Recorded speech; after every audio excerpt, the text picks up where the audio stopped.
Support for your public radio station comes from our members and from Seneca Grain and Bean, offering food-grade organic grains and beans grown in the Finger Lakes to wholesalers, restaurants, and consumers. More online at senecagrainandbean.com. And Blackfriars Theater presenting Souvenir, a fantasia on the life of Florence Foster Jenkins, the true story of an eccentric, wealthy socialite who dreams of being a coloratura soprano. Unfortunately, she can't sing. On stage now through Sunday, blackfriars.org. From WXXI News, this is Connections. I'm Evan Dawson, co-hosting this hour with my colleague Raquel Stephen. Hey, we're co-hosting this hour. Should have alerted the engineers. It's nice to see you, Raquel Stephen. And our connection this hour was made at Lincoln University in the late 1920s. As we discussed on this program on Monday, a young lawyer at the time named Thurgood Marshall, well, a lawyer-to-be, I should say, he was attending Lincoln, which is an HBCU, a historically black college or university. Marshall excelled in debate and reasoning, and he'd go on to another HBCU, Howard University, where he studied law. You probably know that Thurgood Marshall would go on to have a stellar legal career. He won 29 of 32 civil rights cases that went to the U.S. Supreme Court, and that was before Marshall himself would be selected for the High Court, the first African-American on the country's highest court. Marshall spent his life praising his education and how it prepared him for a career that eventually made him the first Black Supreme Court Justice. Ooh, pass it on to me, Evan. You got Today, HBCUs are still educating thousands of students every year. They produce nearly 20% of black graduates from American colleges and universities and roughly 25% of black graduates in STEM fields. And because HBCUs are less expensive than the average school, they attract a high number of first-time college attendees. According to several studies, HBCUs are on average nearly 30% less expensive. Public media has been examining the impact of HBCUs all week, and this hour we'll talk about why students are still choosing HBCUs. I didn't get to go, so I'm kind of interested to hear this, and whether they're the first in their family to attend college or whether they have a long list of other options. Yeah, I think some of the feedback from listeners on Monday had a little bit of confusion. I mean, HBCUs attract, of course, first-time attendees, but absolutely students who have a long list of options and choose HBCUs. Two of our guests this hour are HBCU graduates. Hello to Shirley Green, Commissioner of the Department of Recreation and Human Services for the City of Rochester, graduate of Delaware State. Yes, Delaware State University in Dover, Delaware. Thank you for being with us. Nice to see you here. Thank you Across for the having table me. from Shirley, welcome to Kirsten Piper Brown, who is a vocal artist, host at WXXI's Classical 91.5, graduate of Spelman College. Yes, thy name we praise. Hotlanta, represent. Hotlanta. And Shawnell Hawkins is President and CEO of the Urban League of Rochester. Now, Shawnell did not attend an HBCU, but the Urban League runs the Black Scholars Program, part of which arranges visits to HBCUs for students. It's nice to see you here. Good to be here. Do you know anybody who was a Black Scholar?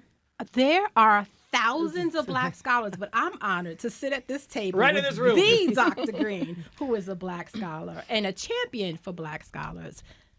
Absolutely. I'm a proud, I don't want to What say class the year. do you I You was don't going to say I that. like the but even though you're looking, like you were just last year, but Graduate of Edison Tech, 1983. wow. And this represents 46 years of black scholars that we've been highlighting black scholars at the Urban League. We've been celebrating the accomplishments, and I have to give credit where credit is due. This was the brainchild of our former mayor, Mayor Johnson, who was, for those that don't know, was the CEO of the Urban League for over 20-something years. In fact, we've been celebrating our 60th anniversary this year, so there's been 3 leaders that have led the Urban League, but we still all maintain that following and supporting our black scholars is the work, and we must prioritize that at the Urban League. And there's some events coming up later this month. Before we jump in and have our guests talk a little bit about their background with HBCUs, on the 25th and on the 27th, what's coming up later just this month, Shirley? So we will be, the city is part of hosting the HBCU Classic. And on Thursday, September 25th, from 9:30 to 2, we will be at the Blue Cross Arena with over 25 HBCU colleges and universities here in Rochester. And then on Saturday, we will be hosting the annual Classic football game between Central State and Lane College, and that will be held at the Rochester Sports Complex on Oak Street.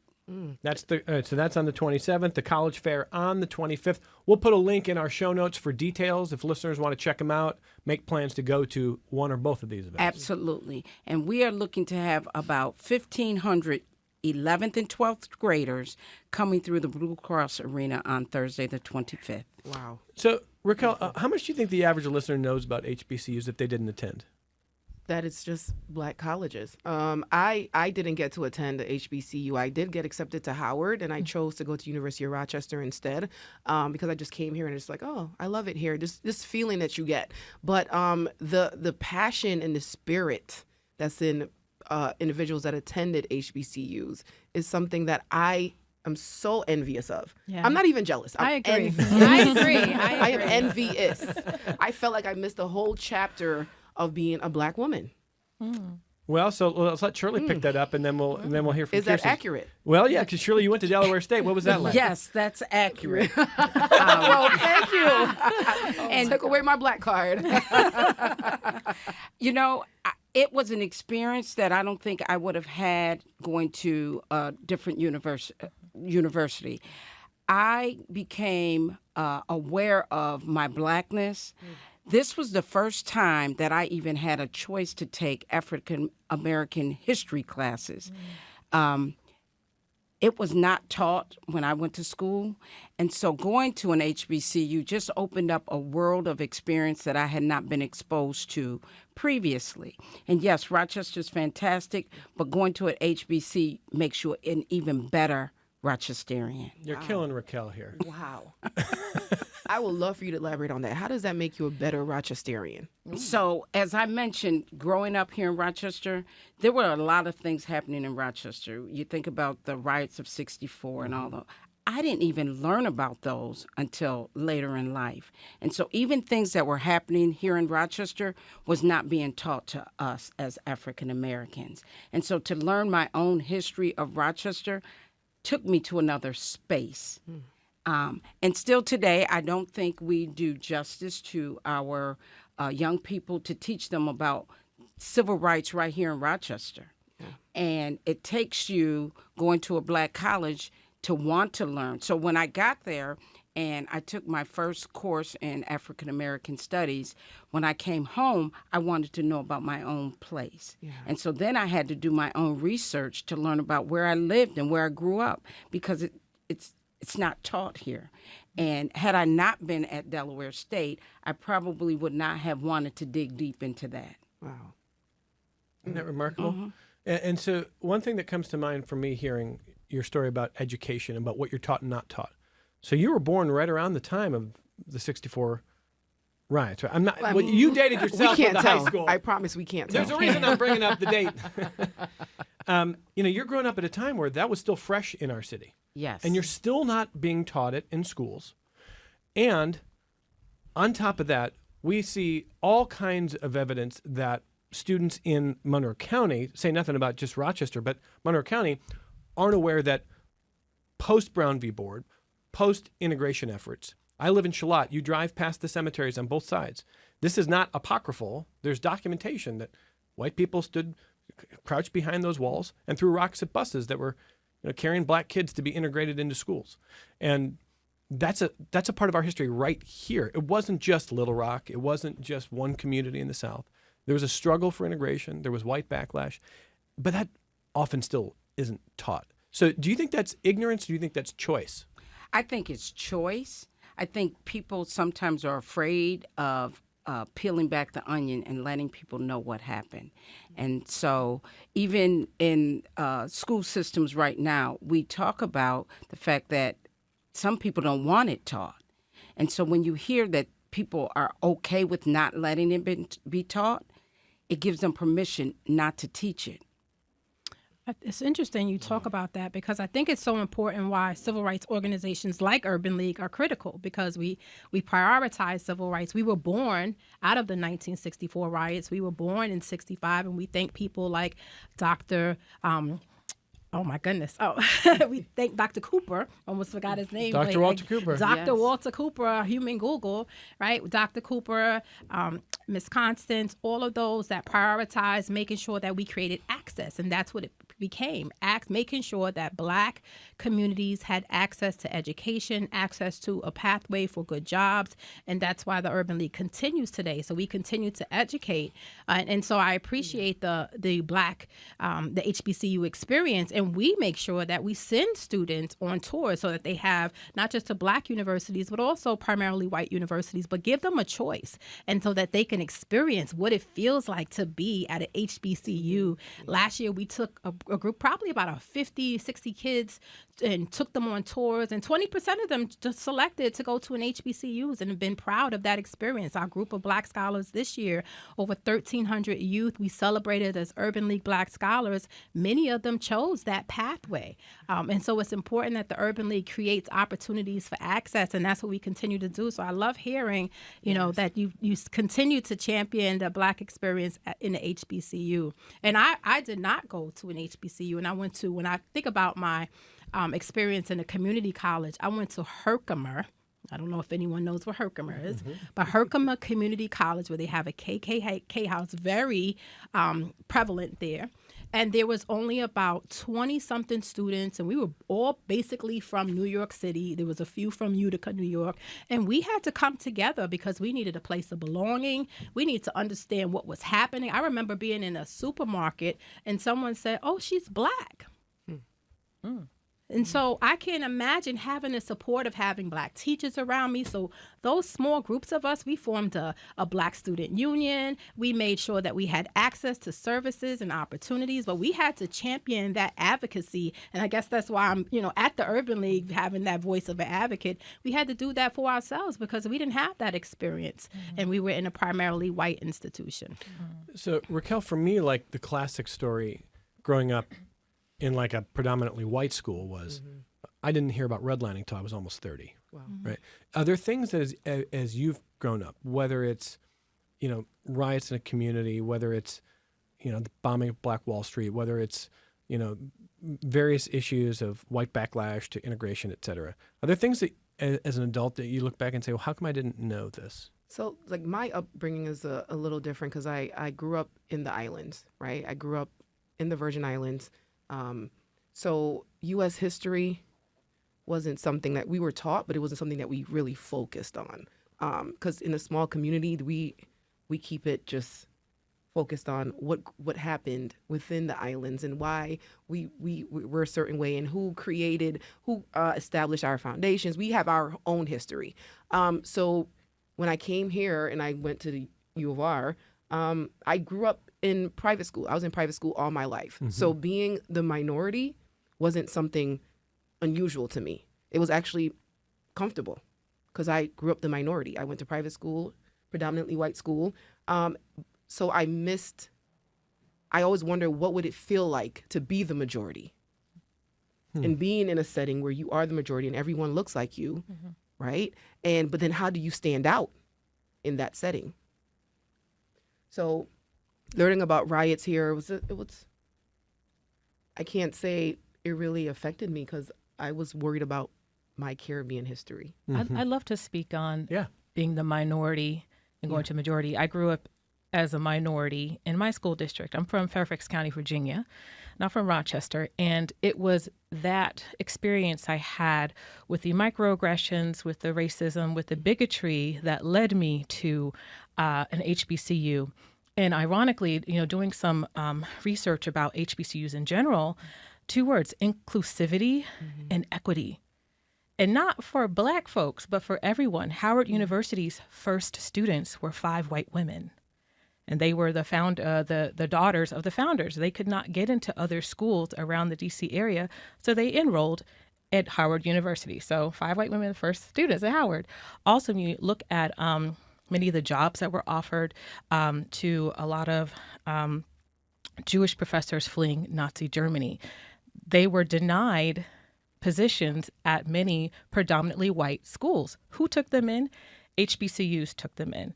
I think Howard University, North Carolina Central, Tougaloo College, all these are some of the more predominant places where a lot of Eastern European or even just German these thinkers came out of, and these were places, HBCUs were places for everyone. HBCUs have had white valedictorians, it's just student class presidents when I was in school. It's just like, it was a place where, come one and all. But I will say for me, it was a place that I needed to be. Spelman College. I was even, I guess, told that I shouldn't go to an HBCU because it's not a representation of the real world. Right. Where are you going to go? Why are you going to go to an all-black women's institution at that? And then what are you going to do after that? Well, look at me. Like, I do a lot of things now. Yeah. I felt so prepared coming out. And like I said, I came in a little bit broken. And I feel like that's what we saw with the uptick of HBCU enrollment post the murder of George Floyd, specifically all around. There are so many HBCUs that cannot even accept all the students that are now looking for that safe haven, looking for that safe space. And even today, opening up the news, we're finding that HBCUs are in lockdown today. Yeah, I'm just going to read this report that was just handed to me. 3 historically black colleges and universities on lockdown for terroristic threats. They've gone into lockdown that were directed at their campus, according to local reports. They include Alabama State University, Hampton University, and Virginia State University. They locked down this morning after unspecified threats were made against all 3 campuses. Virginia State shared an urgent alert at 8:30 this morning declaring the campus closed and advising students, faculty, and staff to check their emails. And Alabama State told USA Today in a statement it received terrorist threats and that it had shut down campus operations out of an abundance of caution. It's a developing story. That's what's going on literally right now. Spelman College is also has locked down the campus, and many campuses in around the country are doing that. HBCUs out of an abundance of caution. It's such an awful thing to be inserting into the middle of the day, but that's literally what's happening right now. Right, yeah. When you first arrived on campus, when you were going to school, did you feel like this is not going to prepare me for the real world? Or did you feel like, boy, this is what I need? I felt like a big old hug. First of all, it was hot as I don't know what. Imagine Atlanta, Georgia in August, and my dorm is on the 2nd floor. I'm wearing my dorm shirt, Howard Harold Hall at Spelman College, and there's no AC. I don't think I realized the magnitude of not having air conditioning in August in Georgia. So part of me was like, why? But, I put the fan in the window and just, roommate and I just made the best of it. But it did feel like a really big hug. At Spelman, you're from students from all around the country, all around the world, really. Some of my best friends from different parts of the world went to Spelman with me. And we all were able to learn together, be inspired by our professors coming from all around the world as well. In one space, they call it, Black Girl Magic Central. Yeah. And it really was the best investment ever. I got scholarships to every school I applied to except Spelman. And I was like, I'm going to take out some loans. And So did you apply to all HBCUs or I did like 50-50. I did half HBCUs, half PWIs, predominantly white institutions, and decided that my mother and I went down to Spelman together senior year in April. And, we didn't have a lot of money. And my mom saw the price tag and she was like, this is the only school that didn't give you any money. And, we went to this program called Spellbound. And so they split up the parents and the students have their own track and they're shadowing current students there, and the parents have their own track of, learning about the financials and how, the safety of their daughters there. And we came together the next day, and my mom said, I will scrub floors if I have to have you go to the school. So she knew that I would be safe there, not just physically. It's like Alcatraz, and man, you cannot get in. But also she felt that I would be emotionally, socially safe, intellectually safe, which was a big thing for me as a AP student, one of the only Black girls taking all these classes with students who were actively trying to intimidate me intellectually. So best investment. Well, we're talking about the legacy and the impact of HBCUs historically and today and into the future. It's been a public media initiative all week long. We've had conversations on these platforms and programming on WXXI TV. There is a college fair coming up on the 25th, the city of Rochester has, and the 27th is the HBCU Classic. So there's a lot happening this month. And I want to ask all 3 of our guests, you know, I don't know if Raquel wants to jump in on this too. We were talking before the program about an email that I got on Monday when we were talking about Thurgood Marshall. And the emailer said that Thurgood Marshall attended Lincoln and then Howard Law School in the 20s into the 1930s at a time when white schools basically just didn't think black students could hack it and wouldn't let them. I mean, all the obvious reasons, right? So HBCUs rose up at a time when they had to. And this emailer was saying, like, I get that, but, like, you know, today it's different. Students can get in with merit anywhere they want to go. Do you need HBCUs today? And when I asked that question, when I read that email before the program, the reaction in this room was visceral. It was visceral. So I'm going to go around the table. I'll start with Shirley. What would you say to that email? I would say absolutely they're needed. As Kirsten talked about her experience, I can share my experience. I was the first one in my family to go to college, and I was ranked in the top 10% of my class. And I remember my school counselor saying, "You're too smart to go to an HBCU. You're too smart to go to an HBCU." But for me, it was about an experience that I was looking for. And so for today, people need that same experience. It is a totally different experience at HBCU.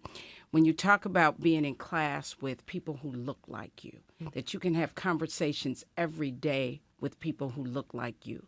Yeah, you'll still have challenges and intimidations and all that, but it was a different feeling when they looked like you. And so when someone said to me years ago, I was too smart to be at a HBCU, I wouldn't be where I am today without that foundation at Delaware State University. And so is it needed today? Absolutely. The experience that everyone's looking for something different. And there are many young people in our community that need to leave their community to figure out who they are. And at an HBCU, it is so much easier to figure out who you are than being at a PWI. Yeah. And what were you looking for, Kristen? I was looking for smart black girls like myself to learn with. The average GPA at Spelman College is 3.9.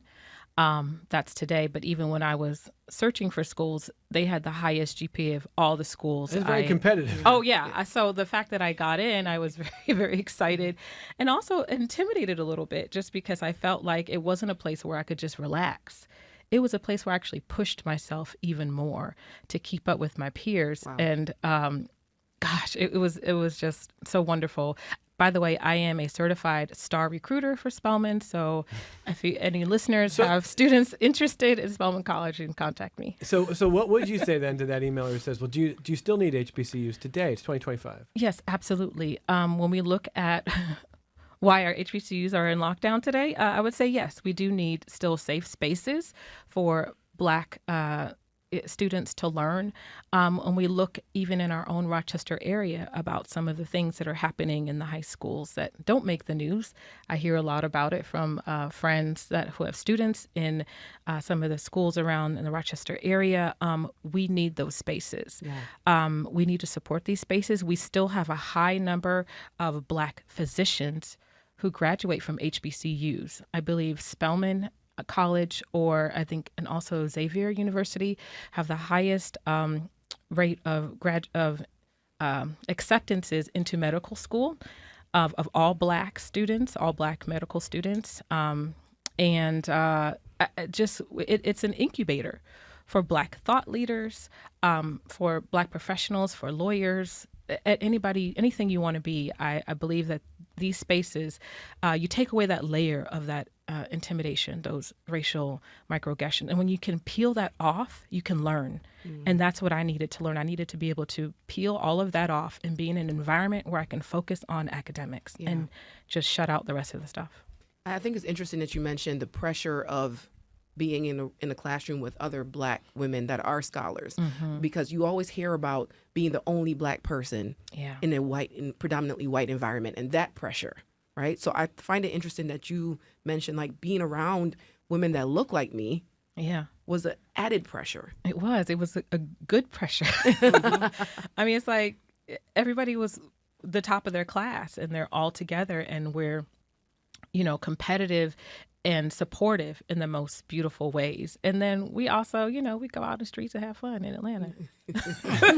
That's what I would go for. That was fun too. And is it Morehouse right across the street, or? Yeah, you can go over there if you want You one of have them. You can have one. There's some balance out there.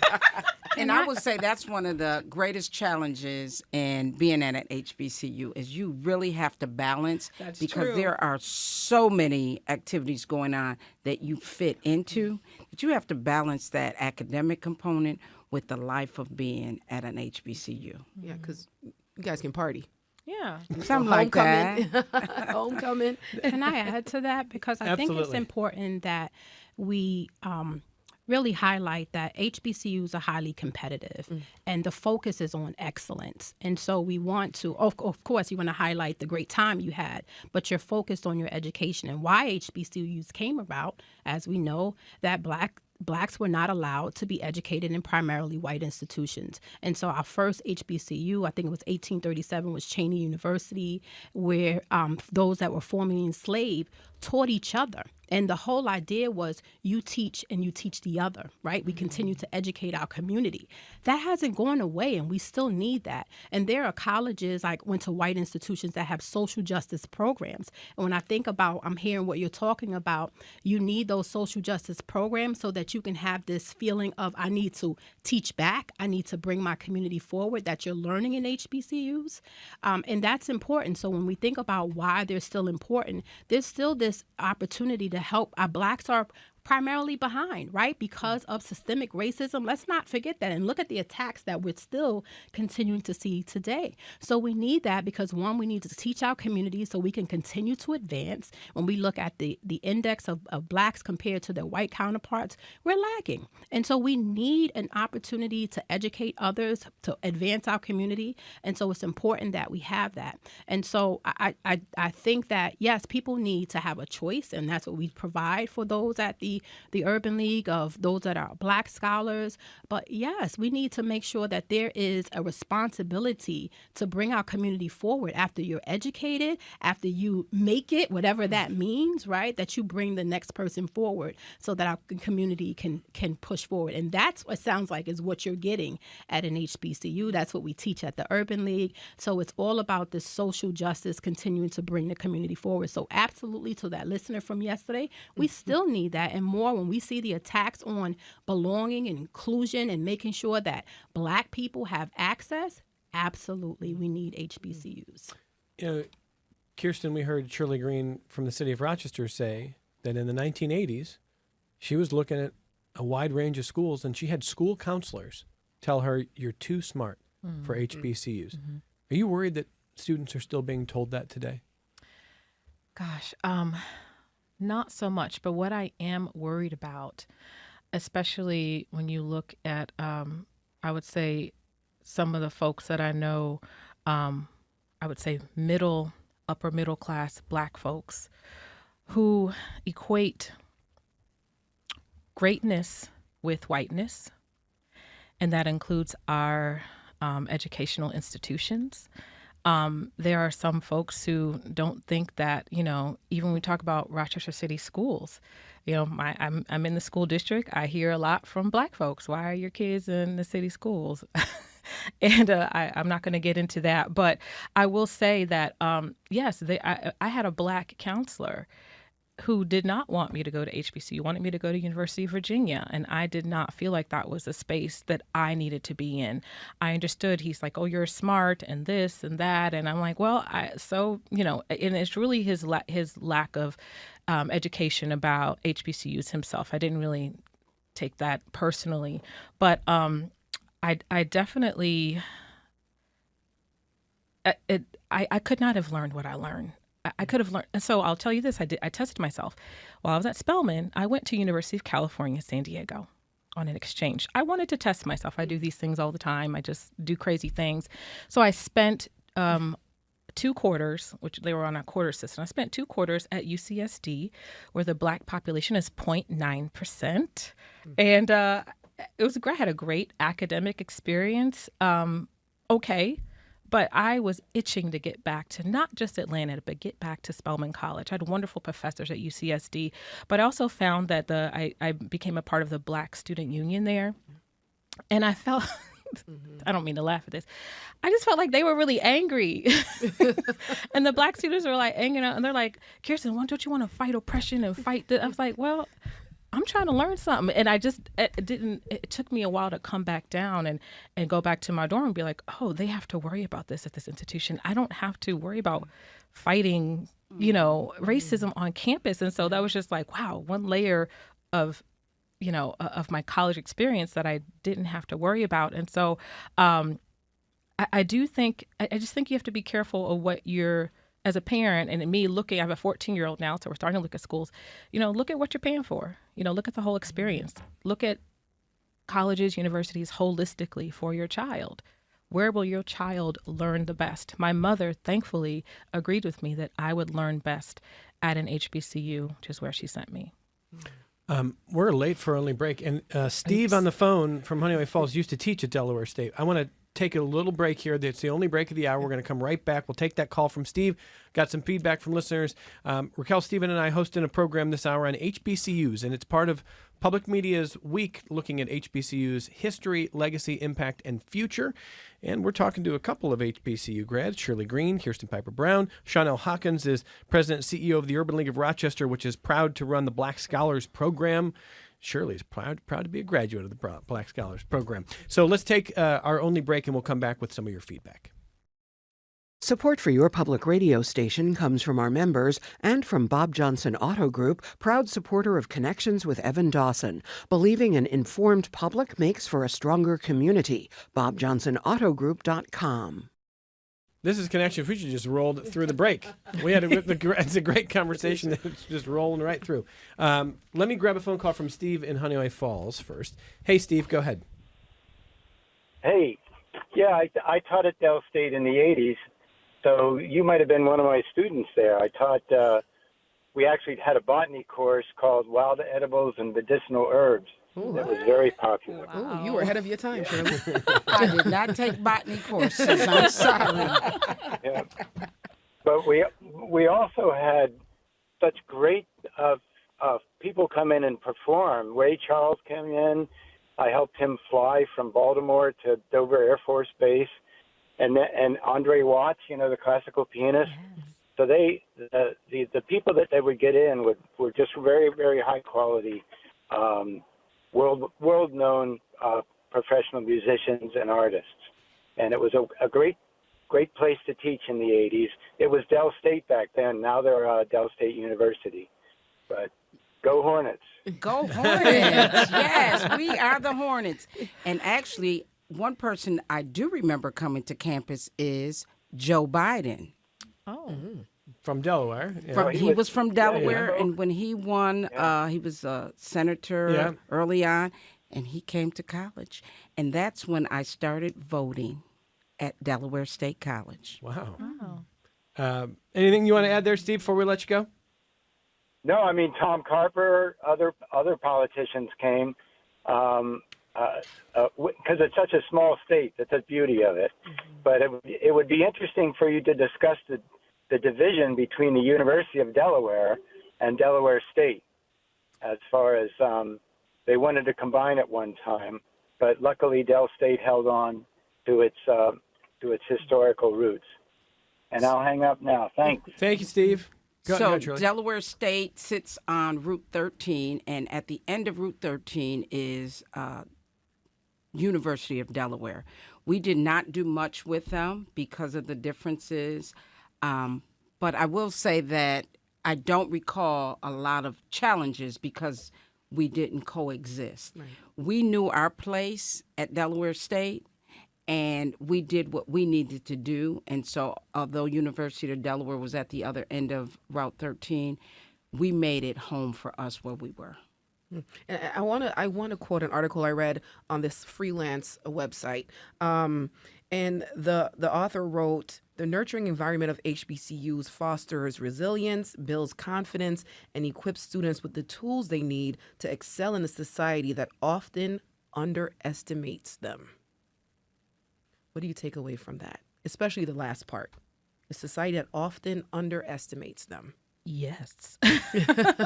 I think I have been underestimated as a student, before college. I was always that girl who was, wow, you're so articulate, and those types of, I'm not going to go over these comments, but the things that I heard over and over again. Has that always been like the clumsy white person slur, like surprised that? I don't even know if it's Joe clumsy. Biden got in trouble with Barack Obama. Sometimes it's pointed. Sometimes it's pointed. Sometimes it's intentional. Yes, and and my mother would tell me stories from the time of trying to get me into gifted and talented. Getting me tested. My mom would say she needs to be tested, and I got 2 points from the top score, 99th percentile, and they're like, okay, yeah, so. Yeah, she's gifted and talented, so please put her in the program. And so I think that we need to do more to, especially for our Black and brown children, is to not make assumptions.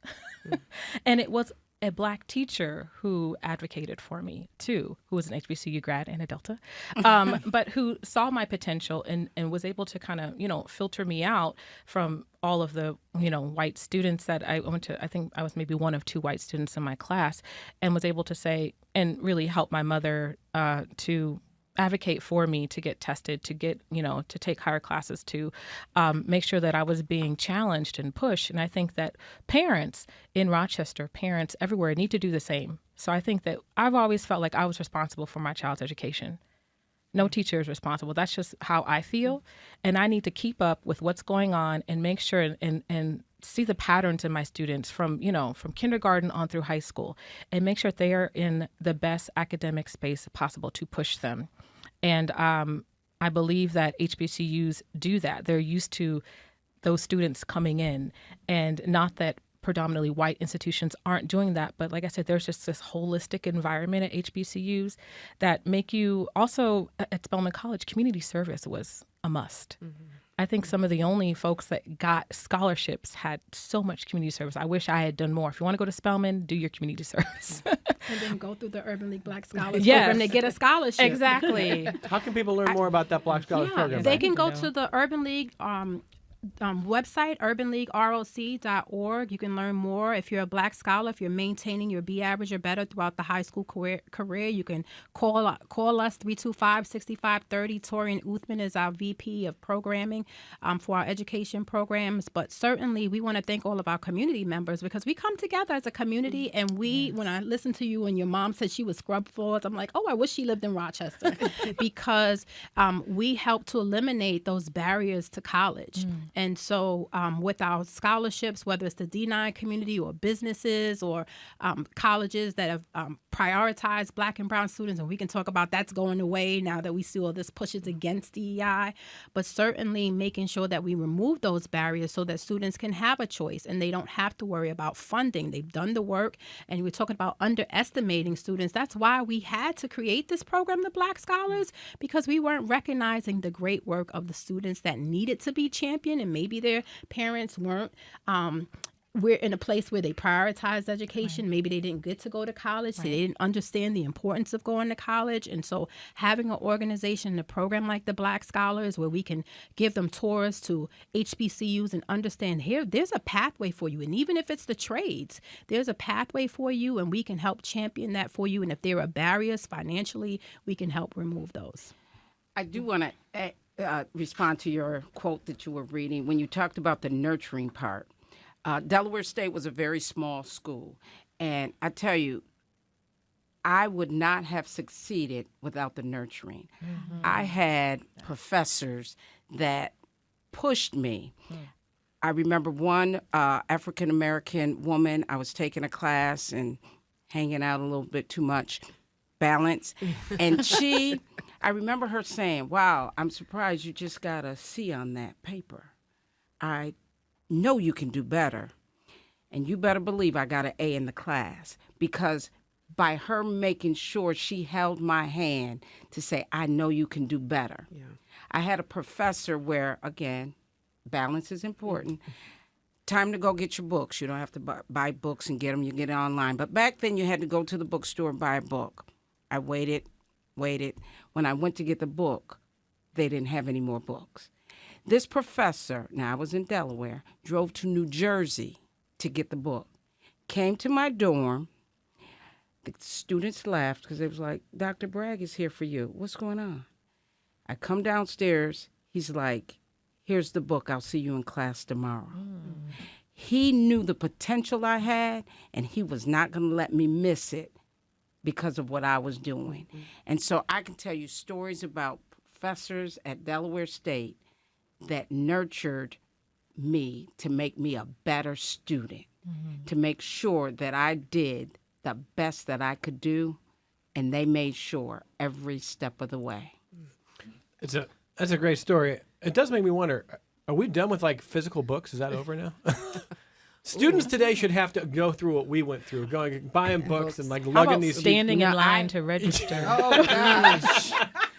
But I hear most college students everywhere, oh, I just got to go online and get that book. Yeah, it's a different era. Yeah, we still had books when I was in college. Yeah, I think these days online. Online. So let me also ask you a little bit about where things may be changing for higher ed in general in the years to come because of recent court decisions. And, you know, kind of going back to that email, like, do we still need HBCUs? We are still underrepped. This is a country that underreps black students at higher ed, and especially at the Ivy League. So this country is roughly 13% black, and by population, 7% of Ivy League students are black. So it's underrepping across, you know, the most prestigious institutions, et cetera. And I'm going to read from NBC News reporting here. Black and Latino students have long been underrepresented on campuses as a whole, even when these colleges practiced race-conscious admissions. So when the Supreme Court in June struck down affirmative action programs at Harvard and the University of North Carolina, effectively ending the systematic consideration of race in the admissions process, experts sounded the alarm that enrollment at elite colleges could drop further for black and Latino students, end quote. Are you worried that American higher ed will soon become even less welcoming? Chanel. I think it's a worry. I mean, we saw this in 2023 with Mississippi under-resourcing its black institutions. And so we have to continue to make sure that we continue to have these conversations. And this is why I'm going to always say it. The Urban League has to continue the conversation. Organizations like us, we have to have these civil rights conversations. We all made promises back in 2020, and I don't care what anyone else says. We said that we wanted to make sure that we made our community, I'm talking about Rochester here. We said that we would make a better Rochester, more equitable Rochester. And this is why we still have to talk about this. We have to talk about the impact we made and still continue to inspire that. This is why the Urban League continues to do its Interrupt Racism Conference, and that's on November 3rd, and that's still going to happen. And we still want people to be there because we still have work to do so that we don't have to worry about this. We still need to advocate for education, for access, for equality, for belonging, inclusivity.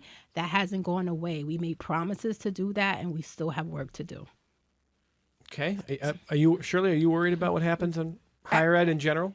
Absolutely. I think we will be challenged by opportunities for our black and brown young people, and it's going to take folks, organizations like Urban League and others to make sure that access is available for our young people.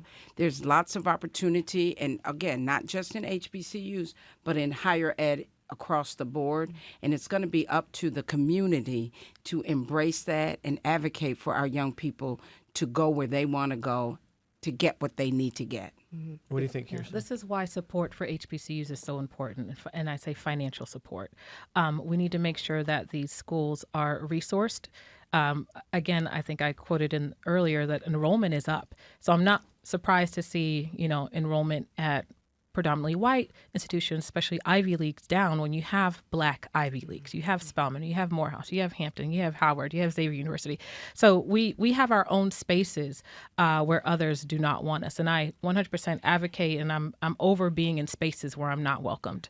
So I wouldn't want to pay for that. I wouldn't want anyone's parent to pay for that. But we need to support HBCUs with our money so that they are resourced to provide scholarships and opportunity for those who want to be there, because clearly we're seeing that more and more students want to be at HBCUs, Black students. And I think that's why it's important for us to host the HBCU College Fair. Yes, It's coming up thank you. Thursday, September 25th at the Blue Cross Arena, because the mayor often says people don't do something because they don't know about it. And so if we don't expose them to HBCUs, how are they going to know about that it's another option? Not the only one, but it's up to us to make sure that they understand the resources that are available. And even at the college fair, we'll have opportunities for scholarships because that is important. The financial And on-site enrollment. On-site enrollment and scholarships are going to be available.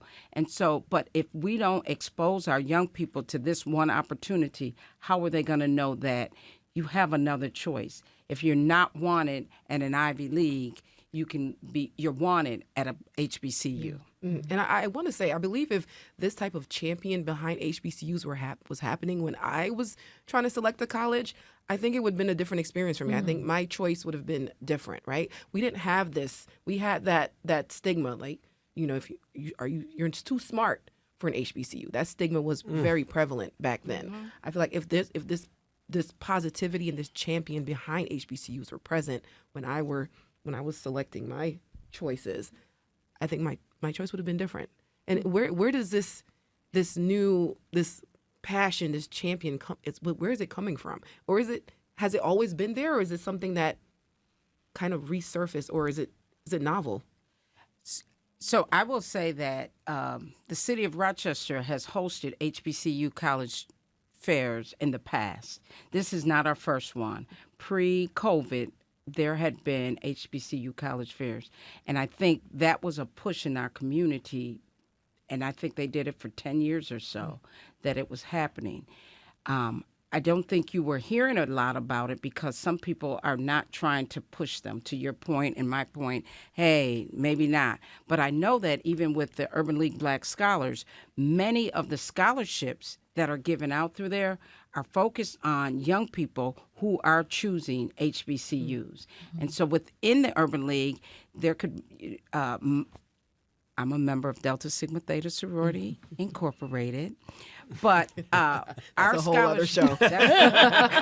Our scholarship was not specifically to an HBCU. However, when we selected a candidate that was going to an HBCU, we would give them additional funding. And one of the reasons you have to think about scholarship opportunities for HBCUs. So if you're leaving Rochester, if you're here in Rochester, you're going to have to pay out-of-state fees as well. And so that's an additional cost for our families. And so a lot of the scholarships within Urban League focused on young people who were going to HBCUs for all the years that they've been around. And so when you say who's been championing it, it's been quietly championed. And I think to your point, we have to do more at getting out the word. I mean, it's a great question. I wonder at the Urban League, when you work with students who may be great fits, are they all aware of HBCUs as opportunities? We provide annual tours to HBCUs, so we make them aware that there's a choice. There are other opportunities. When I went to school, when I was in high school, no one told me that I can go on an HBCU tour. And I think I was like you. I didn't even know this was available to me as an option. And I think maybe I thought even money was a barrier for me. But Urban League, we prioritize making sure students understand the pathway to the next steps after high school, whether it's trades, whether it's college. But sometimes if your parent hasn't gone to college, you don't prioritize college because your parent hasn't had that experience. So you need champions like yourself, like you, like the Urban League, community leaders to say, college is a pathway for you, and here's how. And we have community members. And you can go to the Urban League, urbanleagueroc.org, and learn more about the college scholarships that are available. And if you're interested in a tour or learning more about the supports we can provide, we'll definitely help you. So let me try to squeeze in a couple of listener questions in our last 90 seconds or so. I had an email from a listener who wanted to know, in general, if HBCUs tend to be small and more intimate in terms of size. I'm sure there's a range, but is there a general rule there? I think many of them are small. There are some larger. I believe Howard University is a very large institution. I think Hampton is large too. So I'm not really sure how to answer that. Spelman is smaller than my high school. So Okay. And I would think that most of them are smaller institutions, but it's because of the intimacy, the nurturing that they provide. But to your point, there are a few larger ones. Yeah. And then one other question I'll direct to Kirsten. Listener wanted to know what HBCU's reputation is out in the working world. So you graduate, and some people say, well, I want to be able to say I went to Harvard, I went to Duke, whatever. You've had a remarkable career in a lot of different directions. What has it been like when people find out, okay, you're an HBCU grad? I think it depends on where I am. If I'm in the South, if I'm in Atlanta, if I'm in New Orleans, if I'm in, if I'm in DC, there are so many HBCU grads around, and depending on how you grew up as well. I'm only the third college graduate in my entire family, like the lineage going down, and the third one HBCU grad. We all went to HBCUs, but I would say it depends on where you are. But I think actually Kamala Harris has made HBCUs cool, being vice president, and then a presidential candidate coming from Howard University. So I think HBCU popularity is on the rise, and folks are respecting the graduates and what we bring. About 20 seconds, Shirley. You want to add to that real quick? So I would agree with you, depending where you are, but I like to say I'm a Delaware State University grad. And if you have a problem with it, that's your problem. Ooh, go Hornets. And I think if people want to continue to focus on diversity, look for HBCU grads. Go to those colleges and see if they have people that are looking for work. Use them as a recruiting tool. HBCUs are necessary and needed still today. And there's still around 100 HBCU, 100 something like that. Something like that. Yeah. I and don't even know about mine. thank you, everyone, thank you, Raquel Stevens. This was fun. This was great. Thank you, ladies, for Thank sharing you for your experience. having us. I am still envious. That made it worse. not too It actually late. made it worse. Go to the classic. We should share a microphone more often. It's fun. Oh, thank you. Yeah. Come on. Will you let me anything come hang out with you Yeah, sometime? come All on. right. Come on over. Raquel, of course, hosted Connections all summer, did an amazing job. And from all of us at Connections, thank you for being with us. Thanks for listening. Thanks for watching on YouTube. We're back with you tomorrow.